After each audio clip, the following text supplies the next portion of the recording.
Hello, everyone, and welcome to the Open Mic Foundation. I am Seshi Naidu, your host for today's talk, and I would like to welcome you to today's talk and the storyteller that is going to be sharing her story. I want you to please connect with us, share your thoughts, share your comments. This is a live interview, so we do welcome everyone that is joining us today on this live call. So we are streaming live on various platforms today. We have the Open Mic Foundation Facebook page. We have a private group for the foundation called the Open Mic for Women. And we are also broadcasting on the YouTube channel. So please subscribe. Make sure that you guys are following us for all the talks and all the motivation and speeches that comes through and what community projects we are doing. So there's a lot of work that the Open Mic Foundation does. So please take some time, have a look, and join us and subscribe to all our channels. And if you want to volunteer and get involved with some of the work and the projects that we are doing, please reach out. You can contact us on the Open Mic Foundation at outlook.com or any one of our social media platforms. Most of the volunteers will be able to get in contact with you guys. So thank you so much for joining us this afternoon on Sunday in South Africa. And I want to welcome you to our storyteller. So let's start the show, everyone. Thank you guys so much for joining.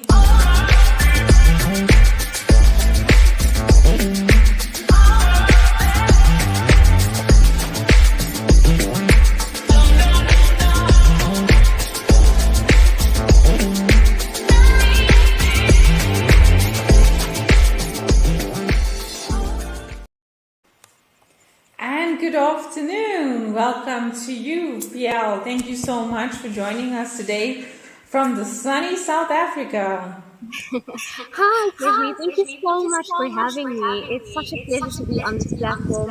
This platform is really changing people's lives, and honestly, I'm so grateful that you reached out to me. Thank you. Oh, thank you so much. You know, it's always good to have people that have walked different forms of paths and journeys and different chapters on their lives, and you know, we do need to hear what some of the people are experiencing and what they're going through. So I want to say thank you so much, and you know, joining us, you know, in sharing your story. And before we get into your story, do you want to share a little bit about yourself?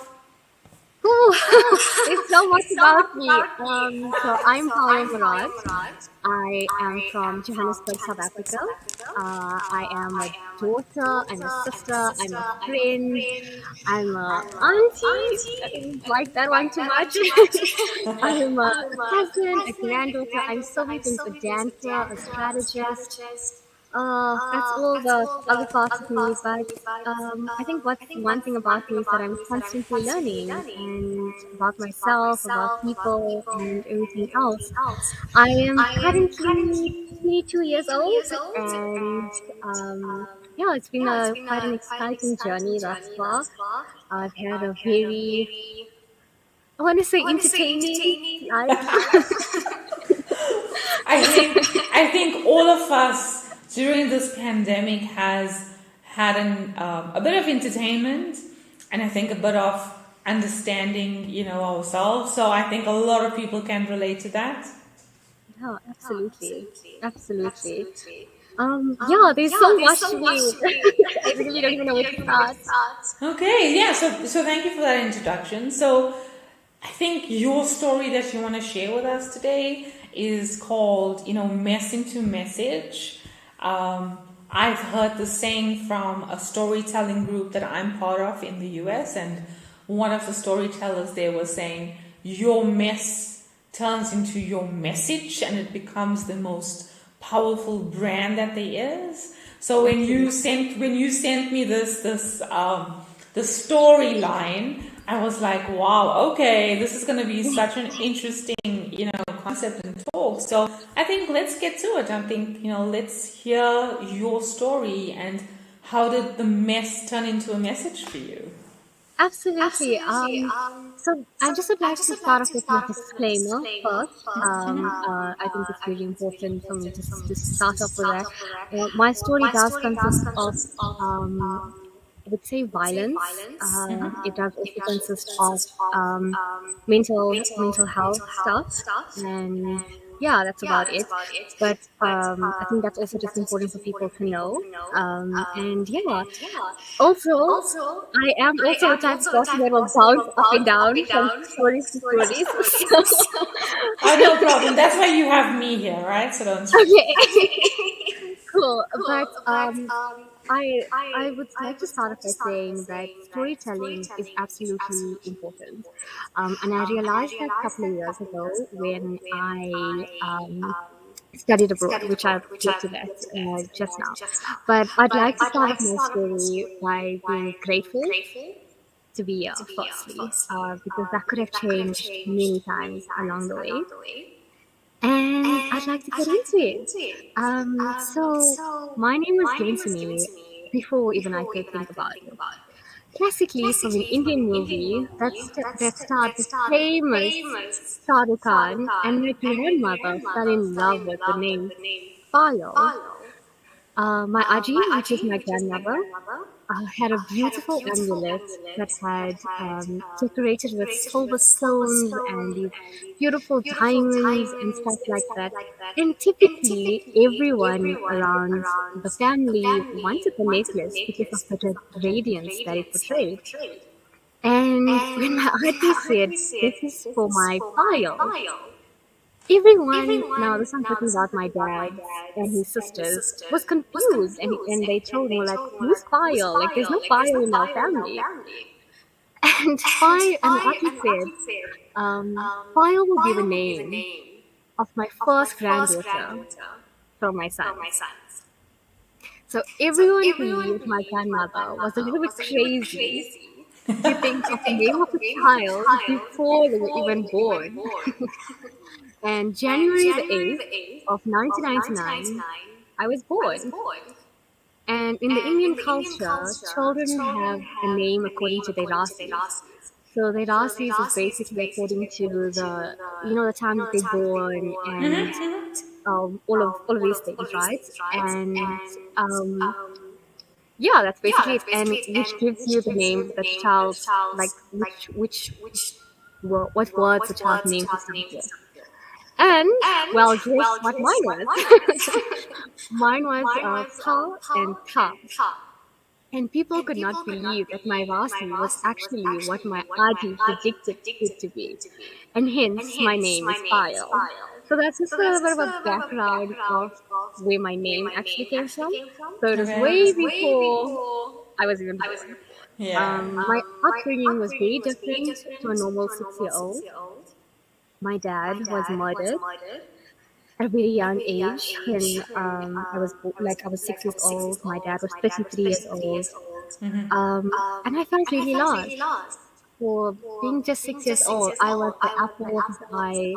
I was his favorite. And he was my hero and he was gone. Growing up without him was extremely difficult. I remember days where there was no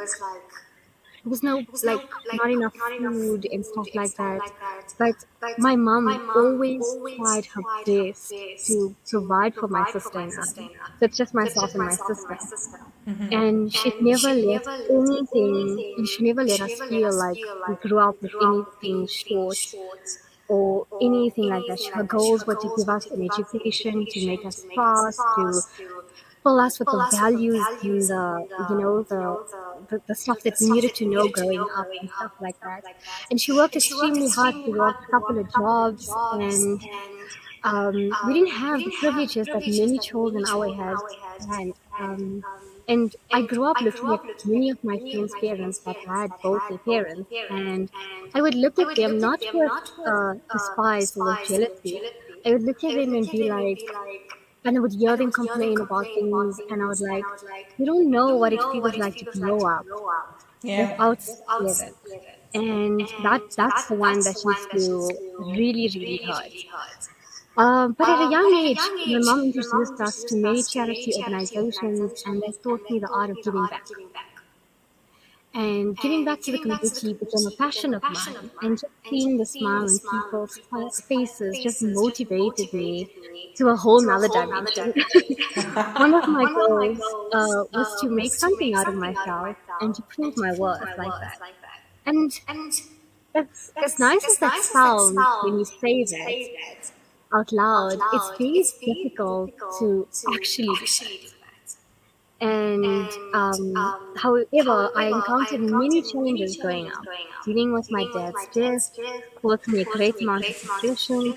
Our family was held up at gunpoint as well, and I literally had this gun on my head. I was, I think, 8 years old. I tried to protect my grandfather at this point. We were about to get hijacked at home. And I don't know where I summed up this courage from, but I ran after these people to try and save my grandfather from this whole thing. And they literally like pulled me. They put the gun to my head. I just remember seeing the silver gun being pointed at my head, and it's like your life flashes just before your eyes. And it was extremely traumatic because I was just 8 years old and my sister was around, my cousins were around, and they're all younger than me.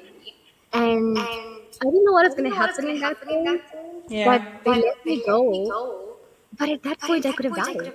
I could literally have died. And my grandfather was safe, thank God, but it was just like a very scary feeling. And the fact that many South Africans grow up like that scared me, really scared me. But as I go on with my story, I was diagnosed with dyslexia as well. So I always knew I had a struggle with learning things. It was the most annoying thing to do because it would take longer for me to process things, and I would put in like, I would say like 100% of effort and stuff like that, and I would see only 20% in the results. And I would have to work much harder than everyone else. I would have to not only put in the more effort, but also put in more pressure on myself, and that wasn't the greatest thing ever. And I was in my matric year when my mom was diagnosed with early stages of thyroid cancer. And that was just like a slap in the face because I already had this pressure to pass and, at least get a degree because you always are surrounded with this. You need to pass, you need to get into university, you need to get into education, you need to get something for yourself so you can be someone in this world. And then you get this curveball like with cancer.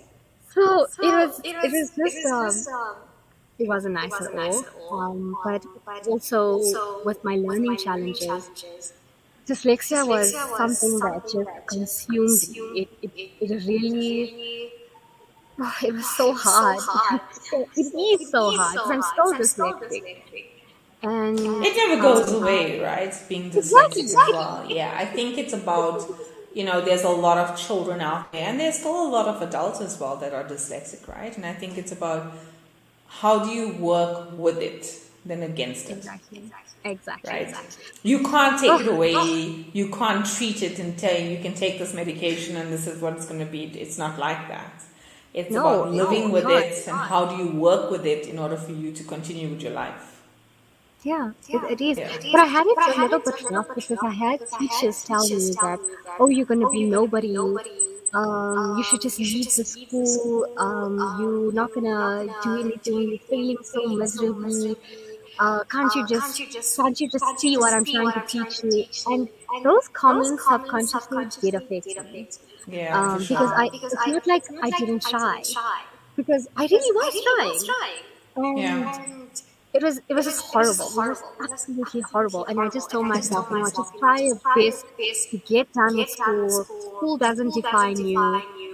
And, things will be okay. Hopefully, things will be okay. But it wasn't easy because I had this pressure from everyone around me. And that's when I realized, motivation is never there when you need it. Yep. Absolutely never there when you need it. But I did start to invest in personal development and trying to read books and just to maintain positivity and stuff like that. Even though sometimes it was absolutely hard. It was just hard, like horrible. But amidst the fear, there was a revelation. I had a breakthrough, so I passed with six with a bachelor's degree. Yay! I Wow. didn't have to. I didn't have to deal with school. I didn't have to deal with those teachers again. I didn't have to see them ever again in my life. And I also realized that fear was making decisions for me, and Yep. that needed to change. I began to make decisions for myself. And in about January of 2017, I made the decision to start setting goals. And I started with three goals for myself. And that was the first one was to spread happiness everywhere I go, to slay.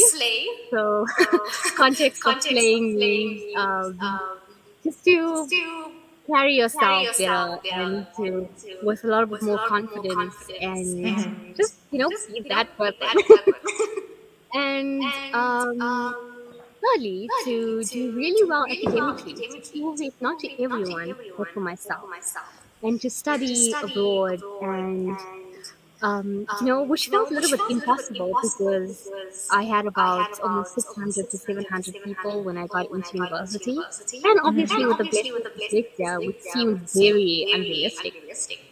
And yeah, so I got into university in 2017 and I studied at the University of Johannesburg. I am ever so grateful to that university, and I studied strategic communication.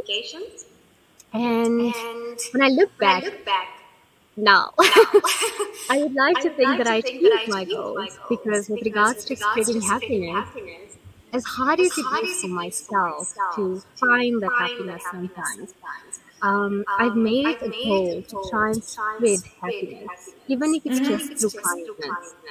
Yeah. When I mean kindness, I mean like even it's smiling at a stranger, not in a weird way, but in a way that would spread happiness in a way. It would also mean kindness, meaning actually listening to someone, not to respond, but to get their perspective, and in kindness, in making a cup of tea for someone in the house, or those small things which we take for granted. And not a day goes by where I don't try to do something like that. If it's not for someone in my house, or maybe someone on my friends or my family, just to say hello, how you doing? I'm thinking of you.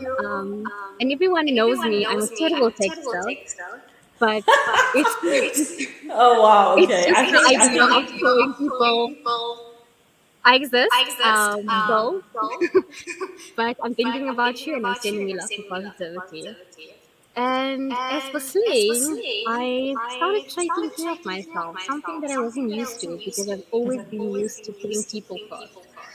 And I gained the confidence slowly by becoming brand ambassador for companies around South Africa. So I would do the promotions and stuff like that. And I also began running and dancing and coping with emotional trauma and stuff like that. So dancing played an enormous role in my life. It used to be the way that I would cope with a lot of things. I mean, my name literally means dancing bells. If you direct translate that to Hindi, yeah. and yeah, that was what I did. And I also spent quality time with other people by engaging more with outreach events, helping others was a way of healing myself too. And academically, I always have to take a step back before I say this because it still doesn't feel real to me. I topped my class. I was one of the University of Johannesburg top achievers for 2017 and 18. I did not do this by like just sitting and doing nothing, but I had to adopt the mindset of mind over matter. And equally important, I accepted that I would simply have to put in more hours and complete more work that I've had to do.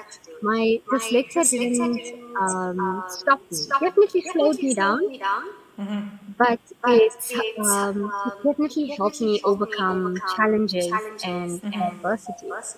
Yeah, And well done, these well done. I mean, to become a, with the challenges that we face, we take our challenges to be a stumbling block or a blockage, and we make those blockages an excuse not to action or not to do, play right? So, victim. I mean, yeah, and play the victim, right? So, well done to you. I mean, that's a great achievement.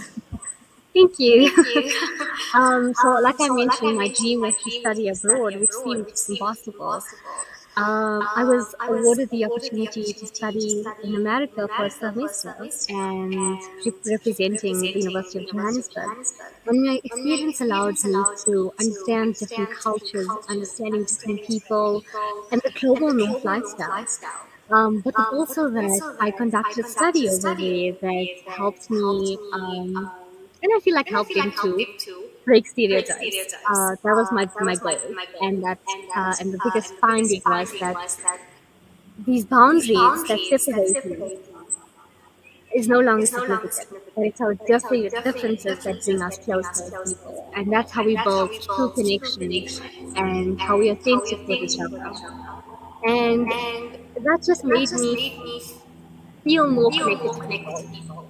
And I pushed myself when I was there. I traveled to New York, Boston, Washington, Los Angeles, Las Vegas, Atlanta, all of these beautiful places alone. And I was only 19, I think, at that time. I was 19. And that was a process of true reflection because I started to understand the relationship with myself. So I needed to know how I was as a person in order to how I would be in a social setting. And I conducted my honors as well last year. And I was a full-time honors student. And with that in mind, I cum laude my honors. I was a tutor last year. I received the Dean's List Award for 2 years consecutively. I was part of the Golden Key community as well. And I won an award, a gold award for the social media category within the marketing and advertising industry.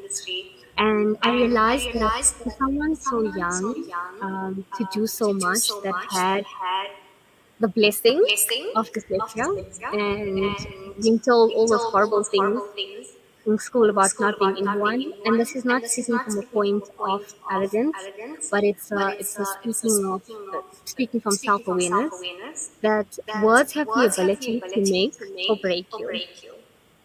And what we say to ourselves and what we say to others is really important. And with that in mind, I founded the organization and I had the motivation to create my platform called Mindava, which is my story. And on that is it's a platform that creates advocacy for mental health and to break the stigma for it and to create a community of more consciously more aware people about mental health, because I feel like there needs to be more conversations about it. And so what the idea of the platform is to for people to share their story anonymously, and it gets posted and it gets shared within the community, and people just realize that they're not alone with the support that pours in.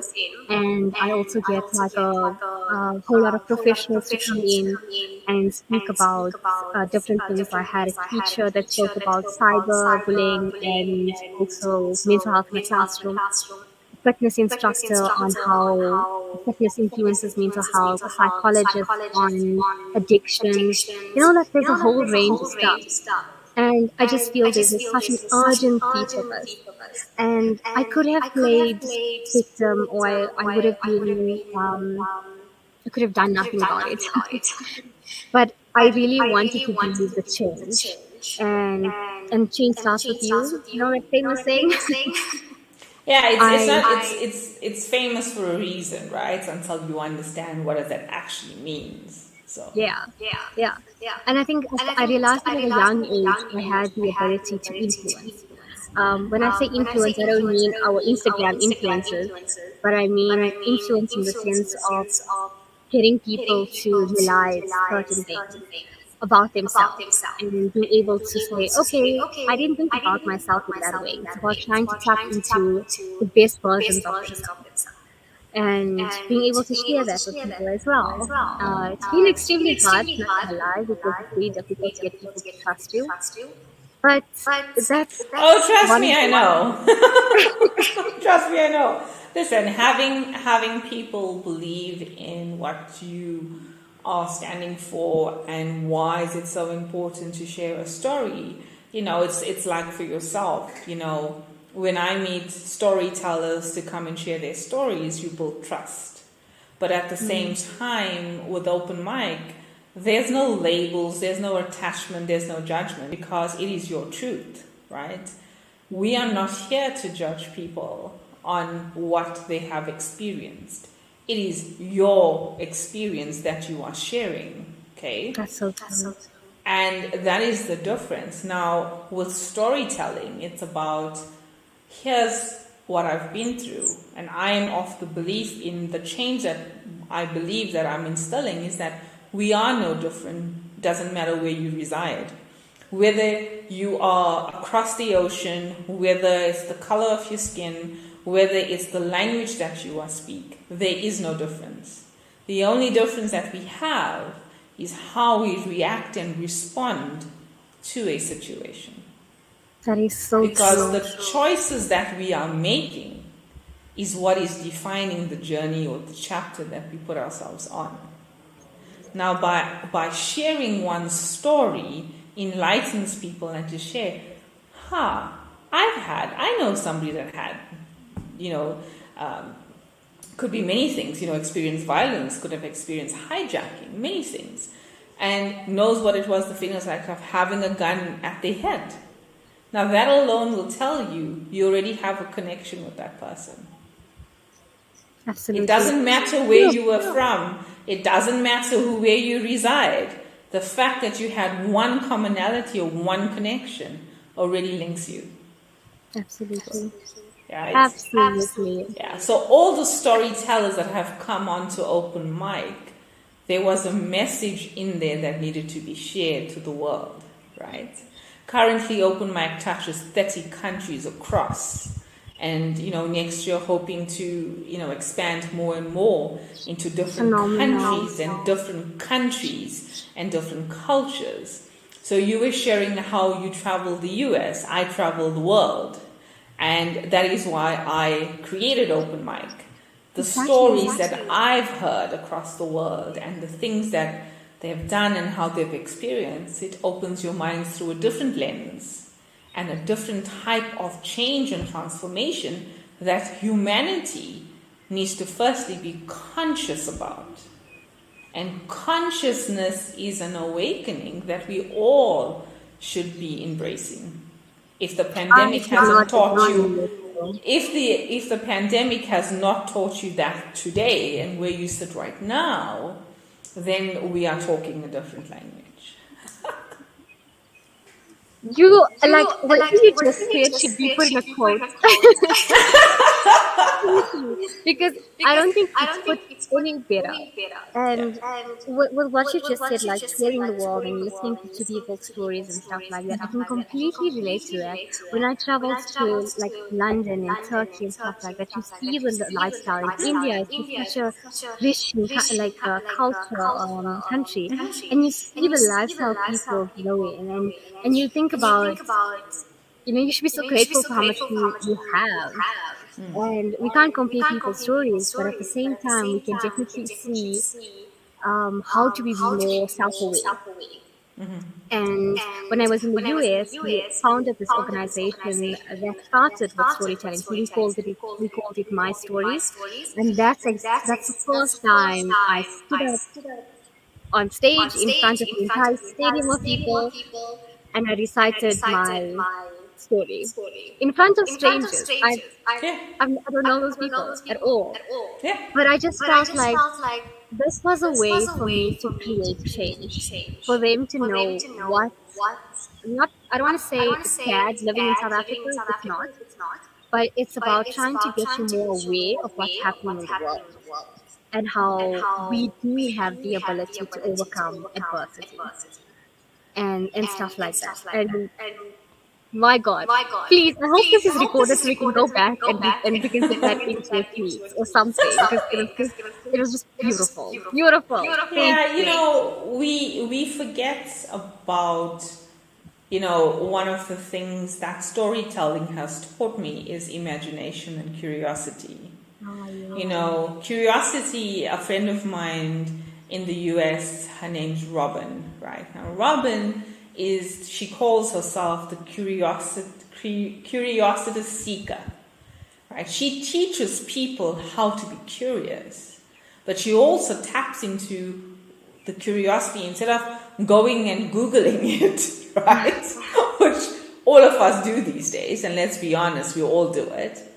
Yeah. Where has curiosity been lost? Whew. Because we're not curious enough to adventure into the unknown.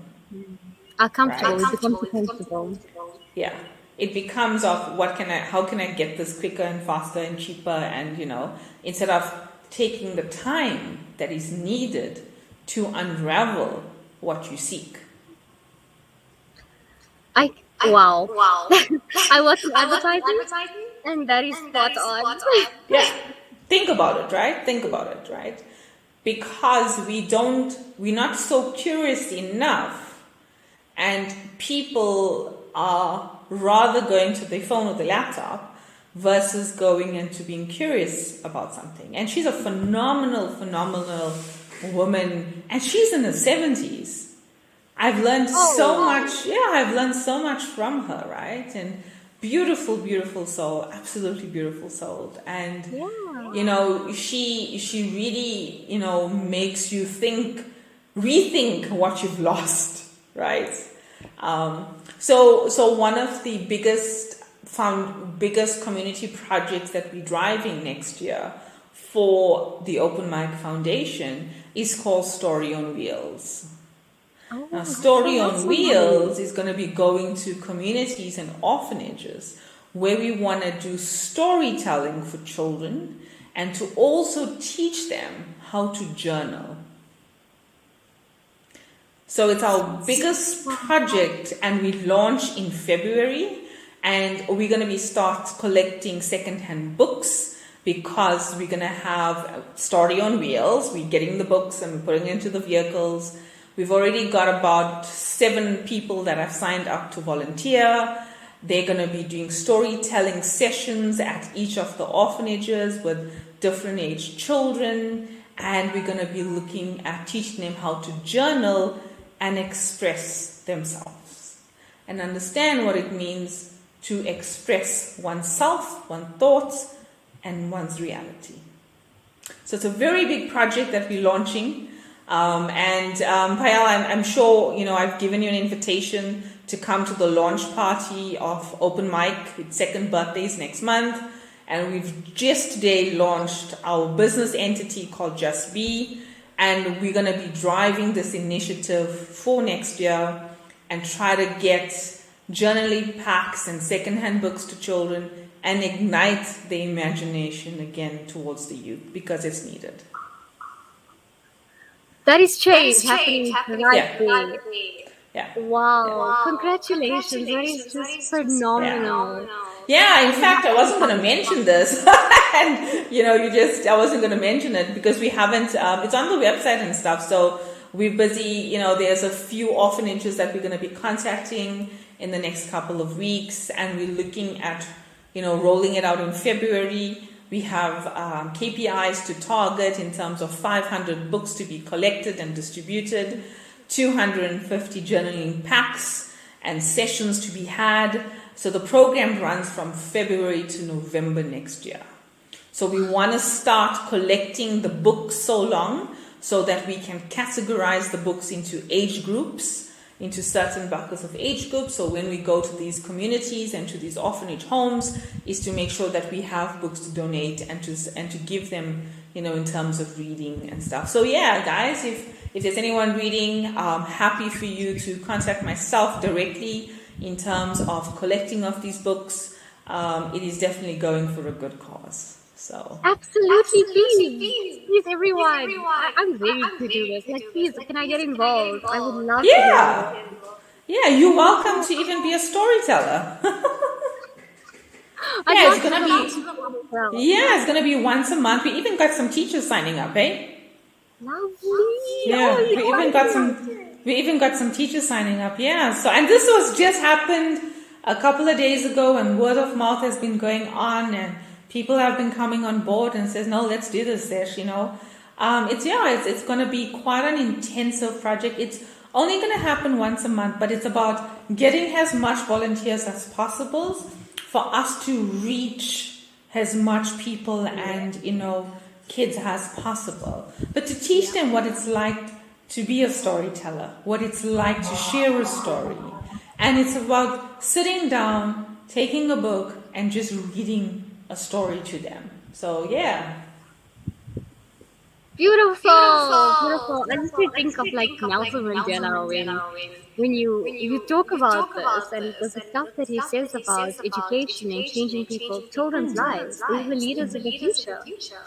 And we don't realize how much storytelling influences that, the imagination, the adventure that we go on. And to be honest with you, Payal, I actually want to publish a book for the kids. So all the kids that they're going to be writing in their stories, right? That'll be beautiful. So we're going to be selecting a group of kids to award them, and we want to publish, depending on sponsorships that we get, to publish a book at the end of this year, end of next year when it's done, and then the proceedings of that to actually go back to the orphanage home, right? Oh man! Yeah, it's like I said, it's hey. It's work like this that just inspires me, and thank you for doing what you do, really.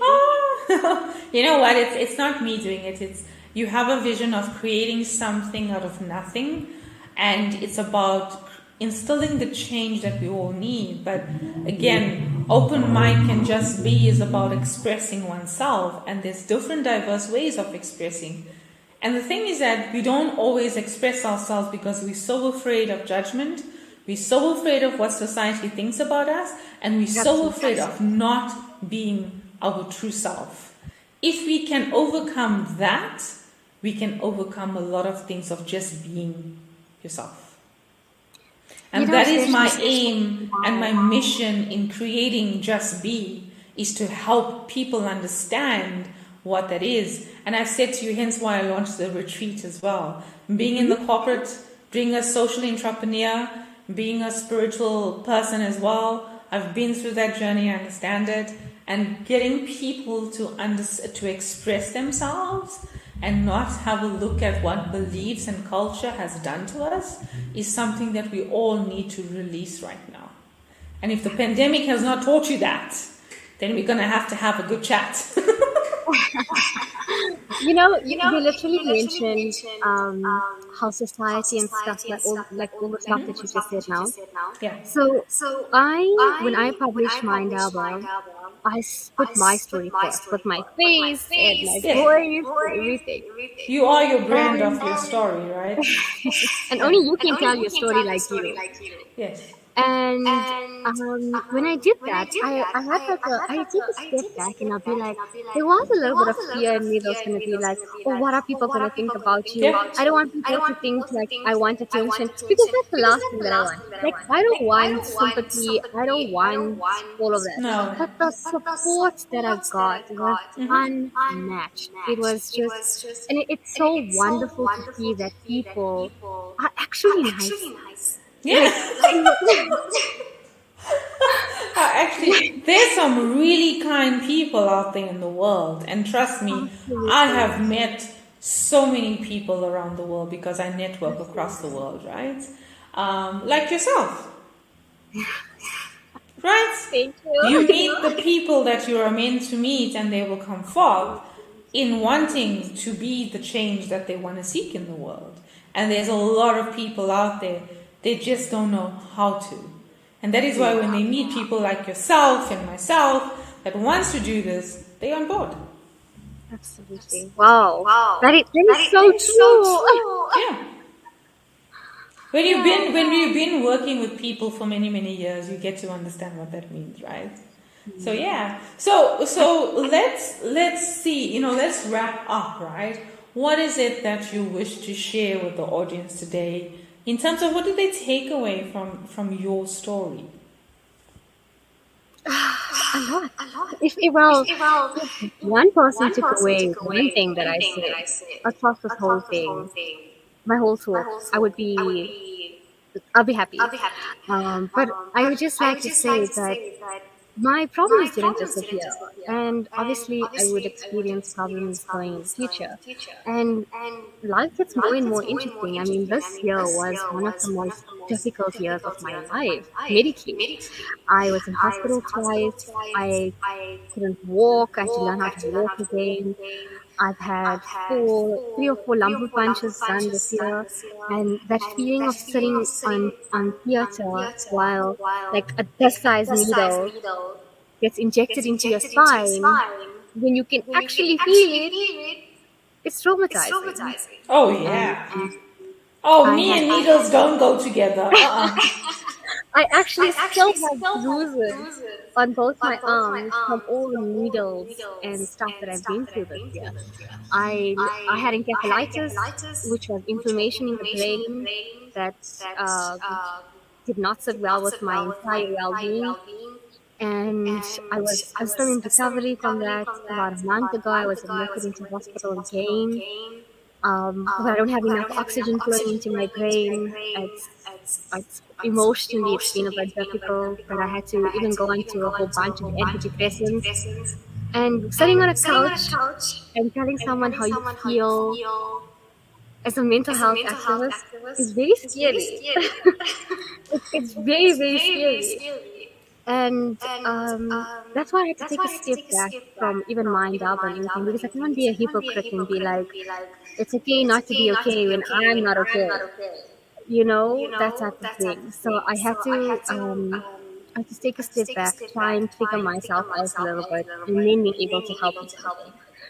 But I'm not okay. I don't think I've said that out loud, live. When it comes to medical stuff, because I had to do an entire lifestyle change, I can't dance anymore. I don't have the same amount of strength and energy that I used to have. And that really impacted me. I don't have the same everything anymore. But the one thing that has stayed consistent with me is my ability to see for the people and realizing that it's not the end of the world. Like, things are going to be okay. This is just a setback. Like, this is a way for you to process things. You need to slow down. And that's it. That's, I think, what I realized that it will be okay at the end, and what's meant for you will be for you. And but my message for everyone is that you are braver than you believe. You are smarter than you seem. You're more loved than you'll ever know. Being a woman in the world right now, resilient, being vulnerable, and having the courage are traits that truly inspire. And I don't want people to feel sorry for me, but I want people to take something out of my story and make a positive impact in their life. And living in the pandemic, these masks don't hide the fact that we are nice people and we can make a change. And that change just starts from one simple act of kindness. So true, so true. Beautiful, thank you so much. It sometimes takes us to go through the pain and go through the heartache in order for us to bring ourselves back, right? The fact that you've taken a step back, and we've all done that in our lives, taken a step back to reflect, taken a step back to look at, okay, what is it that we need to do? But I just want to say to you is that sometimes you also need to be kind to yourself. Right? Because we so forget, we put ourselves on this pedestal, or we put ourselves here, not realizing, as much as we say this out to others, is that we also have to be kind to ourselves, but more especially show kindness to ourselves, because we have been through a lot of trauma in one's life. Yeah. Thank you.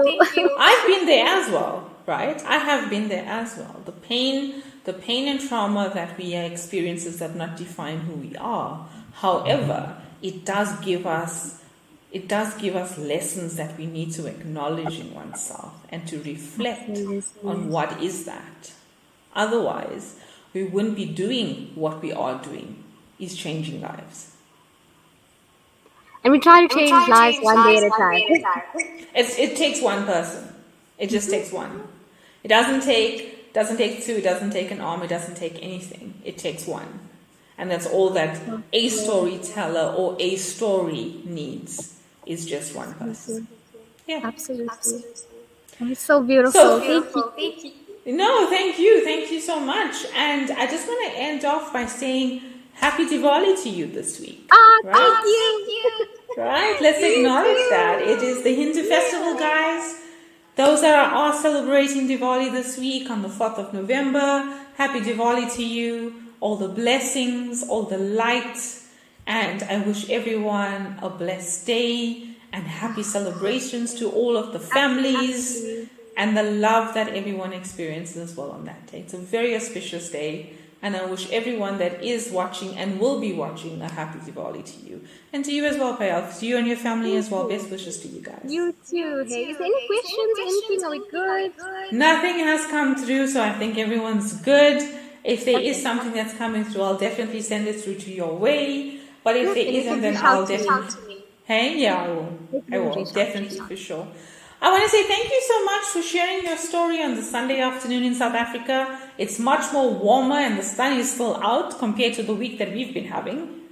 And I just want to say thank you for taking the time out from your family's time and just sharing your story with us this afternoon. And guess what? You did pitch up today and it's okay. You're much better than you think.